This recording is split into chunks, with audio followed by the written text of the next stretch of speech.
네, 여러분 안녕하십니까? 오늘은 여러분들과 함께 경제신문을 읽어보는 취신남 시간입니다. 52번째 시간이네요. 2019년 12월 9일부터 2019년 12월 14일까지의 기사입니다. 여러분들이 이때 뭐 하셨나요? 저는 이때 생각해 보니까 마지막 하반기 때 여러분들 취업 교육과 컨설팅을 진행했던 그 기억이 주마등처럼 쓱 스쳐 지나가네요. 이렇게 해서 보통 1년을 52주라고 하잖아요. 제가 추신남을 일주일에 한 번씩 올려드렸는데 지금은 밀린 걸 좀 하고 있고요. 1년을 맞이하는 추신남이라 조금 더 감회가 새로운 것 같습니다. 총 10가지 기사를 제가 추려봤고요. 여기에 있는 것들 좀 빨리 넘어갈 것들은 좀 빨리 넘어가고 또 우리가 현재 시점에서도 봐야 되는 것들은 또 같이 한번 보면서 한번 정리를 해보도록 하겠습니다. 첫 번째 기사는 35년 증권맨의 화려한 변신이다. 김범수의 혁신 도우미로 갔다.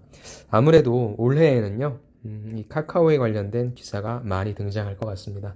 카카오가 올해 10주년이 됐죠. 그리고 오늘자 신문에도 이제 카카오의 새로운 10년 해서 카카오가 어떤 식으로 사업을 진행할지 제 개인적인 생각으로는 카카오가 이런저런 시행착오를 좀 겪다가 이제는 좀 자리를 잡은 듯한 그런 느낌입니다.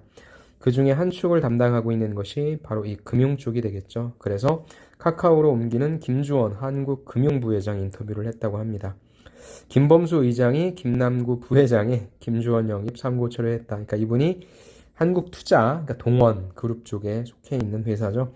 거기 계셨었나 봐요. 근데 이제 좀 모시고 가고 싶다라고 해서 예의 바르게 삼고초를 했다고 하는데, 자, 원소의 주기율표에서 가장 먼 나트륨과 염소가 만나 소금이 되듯 오랜만이네요, 이거.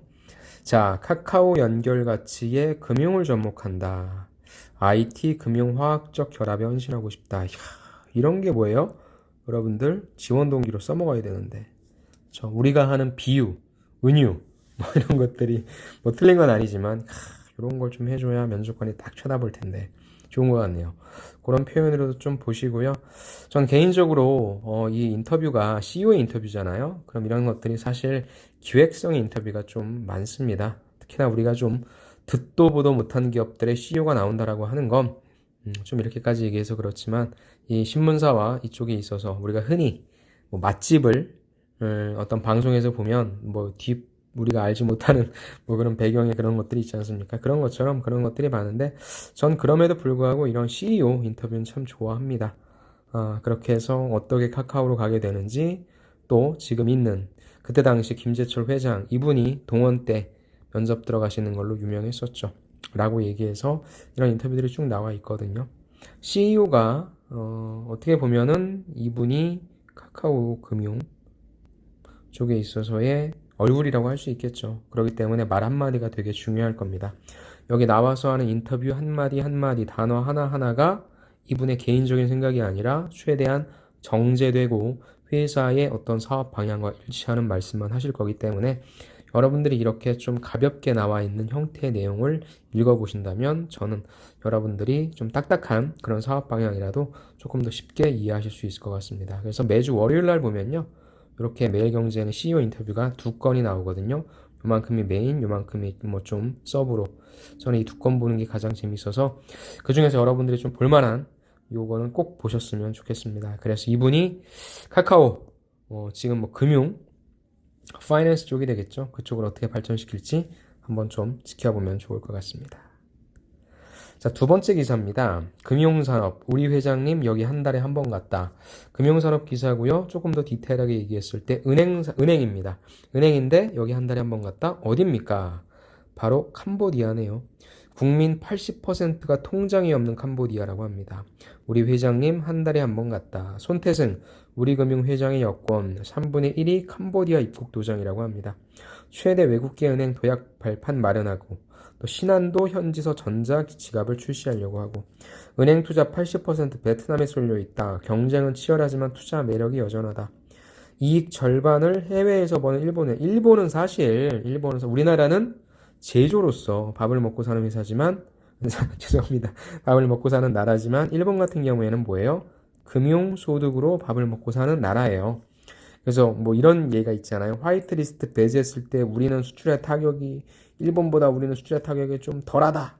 사실 일본은 요거 가지고 우리나라처럼 제조업으로 먹고 사는 나라가 아니라 금융으로 먹고 사는 나라이기 때문에 이 부분이 훨씬 더 중요하다고 볼 수 있을 것 같습니다. 그래서 은행하면 두 가지죠. 첫 번째 전략은 비이자 수익을 어떻게 넓힐 것인가, 높일 것인가. 두 번째는 여기 나오는 글로벌 전략입니다.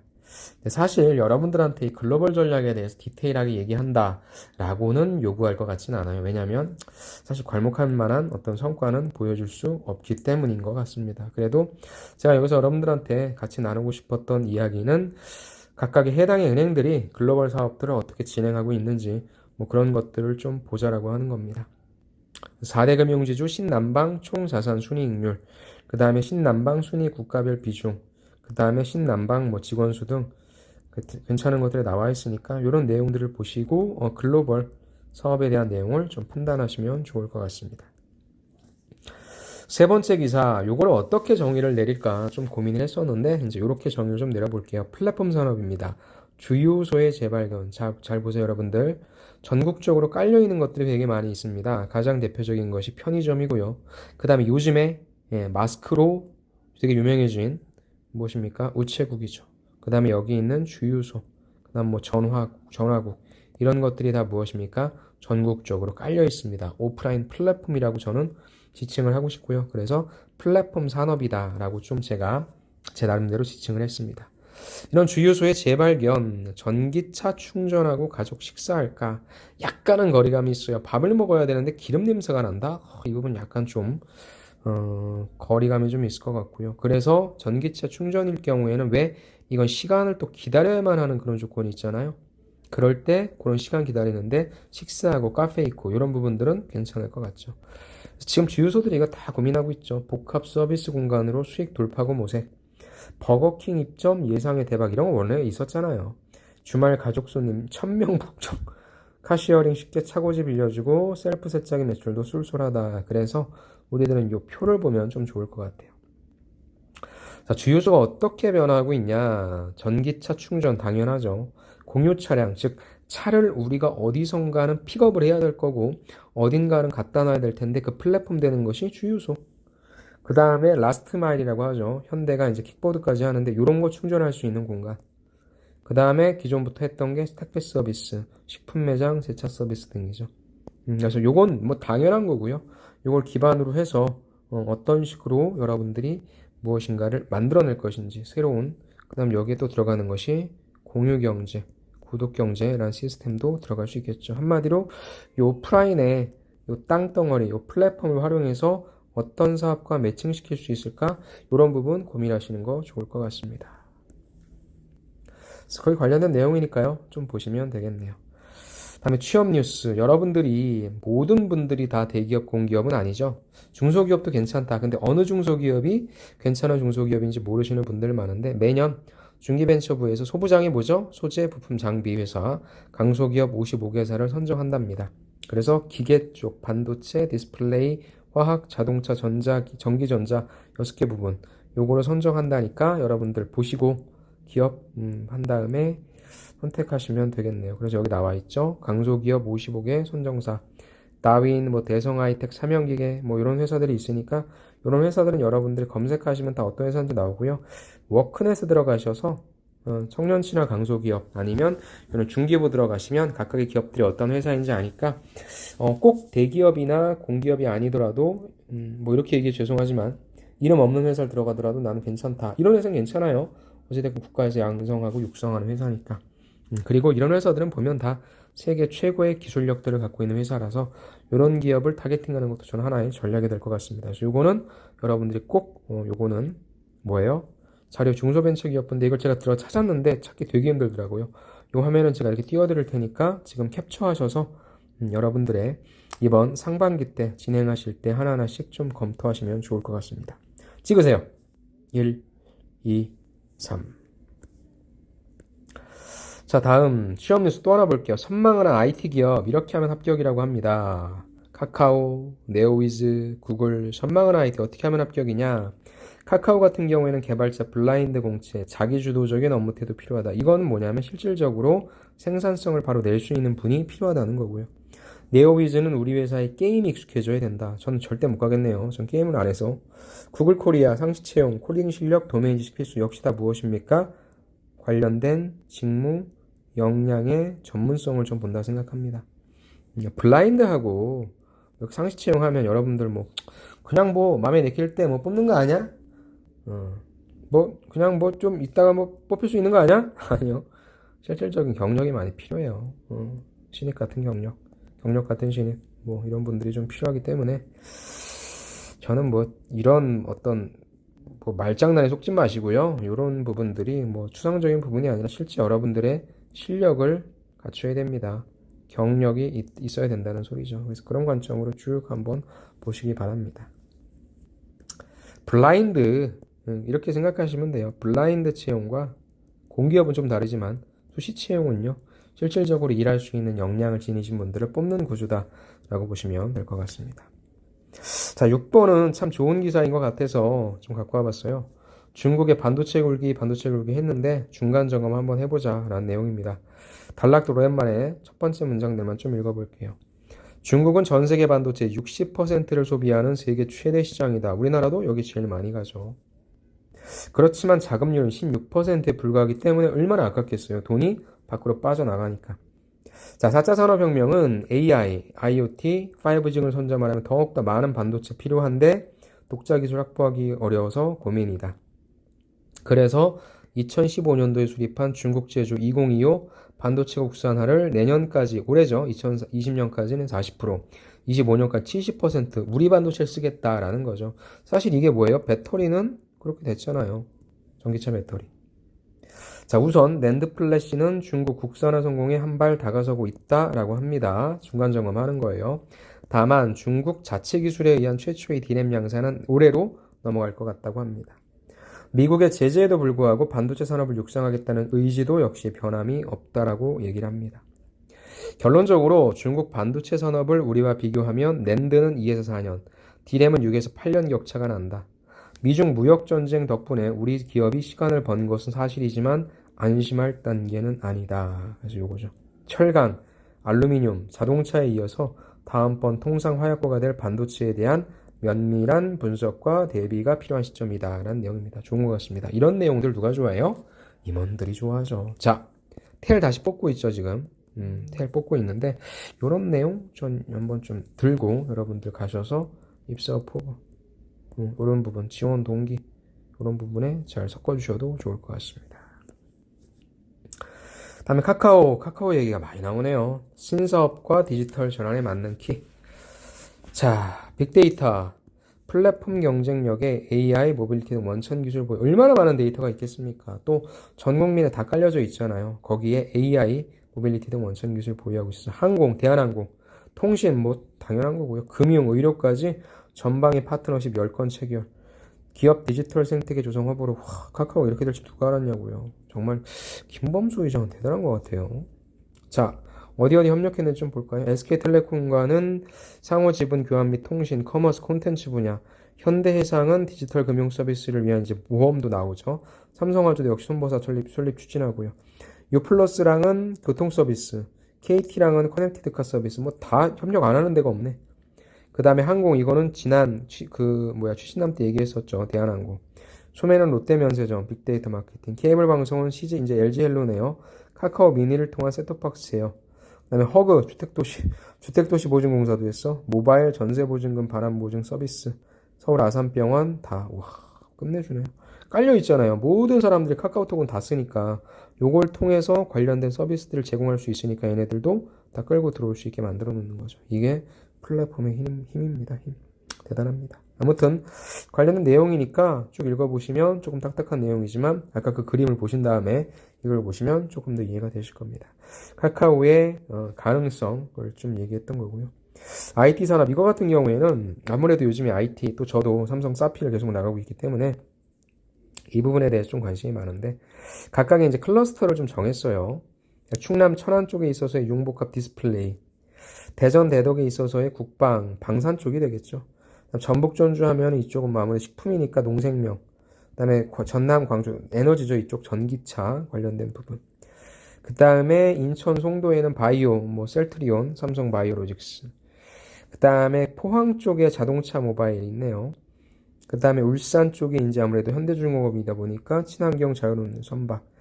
부산은 뭐 항만 물류겠고요. 경남 창원이 이제 기계 쪽, 현대 위아라든지 이런 부분. 그렇게 해서 제가 말씀드리고 싶은 거는 산업들은 다 다르잖아요. 하지만 여기에 핵심적으로 들어가는 건 다 무엇이면 소프트웨어가 빠질 수는 없잖아요. 그래서 어떤 쪽에 있어서의 산업들이 소프트웨어랑 같이 결합하고 있는지 그 부분을 좀 보시면 좋을 것 같고, 과기부랑 정보통신산업진흥원이 소프트웨어 융합사업을 추진하고 있대요. 그래서 소프트웨어 시장이 1조 4천억 달러, 국내도 26조 원이라 이 산업 패러다임 변화에 대응하기 위한 지역 경제 어떤 식으로 하고 있는지 대한 내용 좀 파악해 주시고, 어찌됐건 전국적으로 뿌려져 있으니까 여러분들이 일자리를 찾을 때도 이런 걸 관점으로 보시면 조금 더 관심 있는 쪽에, 아니면 여러분들이 있는 지역 쪽에 어떤 것들 하고 있는지 파악할 수 있겠죠. 그런 차원으로 조금 보시면 좋을 것 같습니다. 다음에 9번째, 요건 좀 그냥 재밌어서 갖고 와봤어요. 요즘 유튜브에 광고 제일 많이 나오는 거 뭐죠? 당근마켓. 중고나라에서 뒤통수를 맞다 보니까 온라인 마켓 동네별로 묶었다. 그때 신뢰가 쑥 올라갔다. 온 오프라인 서비스 결합 시너지. 온라인에서 주문한 신선 제품 배달한 야쿠르트 아줌마가 해주고 여성들을 위한 안심 배송 서비스도 나온다. 자, 중고나라에서 중고 스마트폰 구매했더니 벽돌이 있더라. 그래서 중고나라 사기 거래 이게 참 문제가 됐었죠. 그래서 이거를 바로 당근마켓으로. 당근마켓은 전국을 쪼갠 거예요. 그래서 야, 니네 동네 사는 사람들끼리 사기치지 말고 그냥 물건 거래해라. 그러면 직거래란 말이 필요 없잖아요. 당연히 직거래인 거지. 그래서 온라인 플랫폼인 당근마켓이 이것보다는 조금 더 세분화시켜서 좋은 것 같다. 유튜브 광고 엄청 나오죠. 우선 거래자들끼리 자연스럽게 이 평판을 요즘에는 다 관리를 하더라고요. 자, 그 다음에 신뢰 있는 물품을 거래하는 동네 주민들이 모이는 장터라는 컨셉. 그래서 기술도 적극적으로 도입하고 있고, 당근마켓은 온라인상에서 다양한 물품을 볼 수 있는 온라인 거래 장점은 살렸고요. 그 다음에 사기 거래 같은 부분들은 최대한 좀 배제하려고 노력하고 있다는 관점입니다.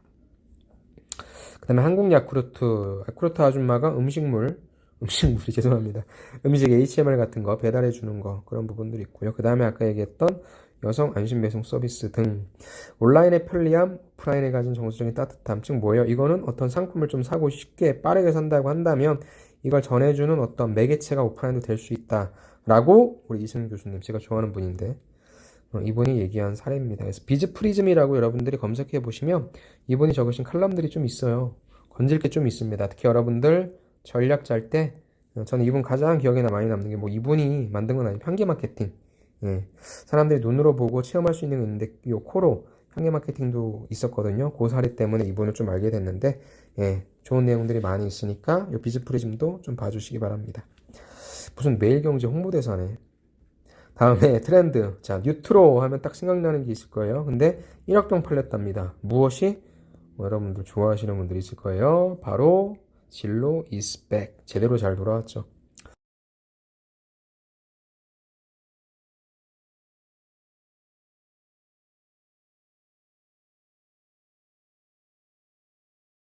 자, 식품업계 복고열풍 결산해봅니다. 연말이다 보니까.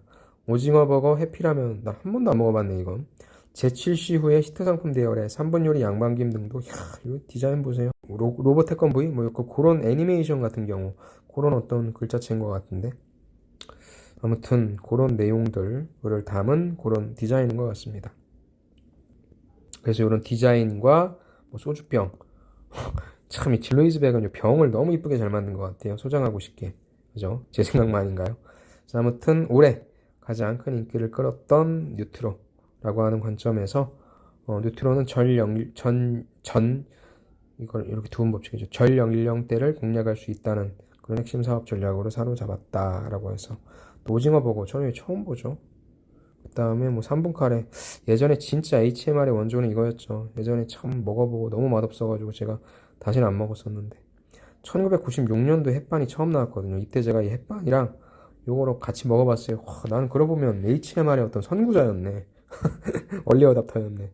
그때는 햇반도 되게 맛없어가지고 다시는 안 먹는다고 했었는데, 제가 나중에 CJ에 들어오고 나서 햇반을 다시 접했거든요. 근데 참 많이 맛있어졌더라고요. 아무튼 그러한 어떤 내용들을 담고 있는 겁니다. 그래서 뉴트로 부활했다. 그래서 올해에도 뉴트로 컨셉이 핵심 전략이 될 것이라고 본다. 라는 건데, 뭐 이건 또 한물 어떻게 보면 또 간 그런 전략이라 올해의 식품 트렌드는 또 어떤 부분들과 같이 결합해서 어떤 것들이 나올 수 있을지 또 한번 살펴보도록 하겠습니다. 네, 이렇게 해서 우리가 10가지를 좀 살펴봤고요. 취심남 1년 동안 비록 지금은 1년이 지난 시점이지만 사랑해주셔서 감사드리고 제 간절한 목표가 있다라고 한다면 매일매일 여러분들한테요 같이 취업에 대해서 공부를 해보고 싶은데 그러지 못해서 죄송하고요. 아무튼 지금 여러분들과 같이 자소서 첨삭을 통해서 만나 뵙고 있고요. 이제 자소서 프로그램에 대해서 문의하시는 분들이 되게 많은데 이걸 조금 더 세분화시켜서 프로그램을 만들어서 여러분들과 같이 함께 온라인을 통해서 오프라인을 통해서 할 수 있는 공간들을 이제 많이 만들어 보도록 하겠습니다. 그래서 여러분들도 좋고 저도 좋은 그런 서로가 윈윈할 수 있는 구조를 한번 만들어서 저도 취업 스피치라고 하는 플랫폼을 잘 한번 육성해 보도록 하겠습니다. 그럼 저는 다음 시간에 다시 뵐게요. 여러분들 힘내시고 3월도 잘 시작하셔서 잘 버텨서 이제 본격적으로 공채가 시작하니까 우리 한번 잘 시작해 봅시다. 수고 많으셨습니다. 감사합니다.